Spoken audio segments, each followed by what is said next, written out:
പഹൽഗാം ആക്രമണത്തിൽ ഭീകരർ ഉപയോഗിച്ച ഗോപ്രോ ഹീറോ 12 ബ്ലാക്ക് ക്യാമറ ചൈനയിൽ ആക്ടിവേറ്റ് ചെയ്തതാണെന്ന് ദേശീയ അന്വേഷണ ഏജൻസി. ഇതോടെ ഗൂഢാലോചനയും ആസൂത്രണവും തെളിയിക്കാൻ NIA ചൈനയുടെ സഹായം തേടി. ക്യാമറയുടെ നിർമ്മാതാക്കൾക്ക് നിയമപരമായ നോട്ടീസ് നൽകിയതായും ഏജൻസി പ്രത്യേക കോടതിയെ അറിയിച്ചു. കഴിഞ്ഞ വർഷം ഏപ്രിൽ 22-ന് പഹൽഗാമിൽ ഭീകരർ നടത്തിയ ആക്രമണത്തിൽ 26 സാധാരണക്കാരാണ് കൊല്ലപ്പെട്ടത്. ആക്രമണത്തിന് മുൻപ് പ്രദേശങ്ങളും ആസൂത്രണ ഘട്ടങ്ങളും ചിത്രീകരിക്കുവാൻ ഭീകരർ ഉപയോഗിച്ചത് ഈ ക്യാമറയായിരുന്നു. ചൈന ആസ്ഥാനമായ AE ഗ്രൂപ്പ് ഇന്റർനാഷണൽ ലിമിറ്റഡ് എന്ന വിതരണക്കാരാണ് ക്യാമറ കൈമാറിയതെന്ന് നിർമ്മാതാക്കളായ ഗോപ്രോ ബിവി അന്വേഷണ ഏജൻസിയെ അറിയിച്ചിരുന്നു. 2024 ജനുവരി 30-ന് ചൈനയിലെ ഗോങ്ഗുവാനിൽ ക്യാമറ ആദ്യമായി ആക്ടിവേറ്റ് ചെയ്തതായും കണ്ടെത്തി.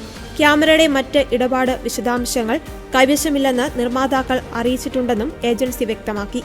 ക്യാമറയുടെ ആക്ടിവേഷൻ ചൈനയുടെ പരിധിയിലായതിനാലും വാങ്ങുന്നയാളെക്കുറിച്ചുള്ള വിവരങ്ങളും സാങ്കേതിക രേഖകളും ചൈനീസ് നിയമവഴിയിലൂടെ മാത്രമേ ലഭിക്കൂ എന്നതിനാലുമാണ് NIA അവരുടെ സഹായം തേടിയത്. ചൈനയ്ക്ക് ഔദ്യോഗികമായി അഭ്യർത്ഥന കത്ത് നൽകുവാൻ ഏജൻസിക്ക് പ്രത്യേക കോടതി അനുമതിയും നൽകി. ഇരു രാജ്യവും തമ്മിൽ പരസ്പര നിയമസഹായ കരാർ നിലവിലില്ലാത്തതിനാൽ ഐക്യരാഷ്ട്രസഭയുടെ ട്രാൻസ്നാഷണൽ ഓർഗനൈസ്ഡ് ക്രൈം പ്രകാരമാകും സഹായം തേടുന്നത്.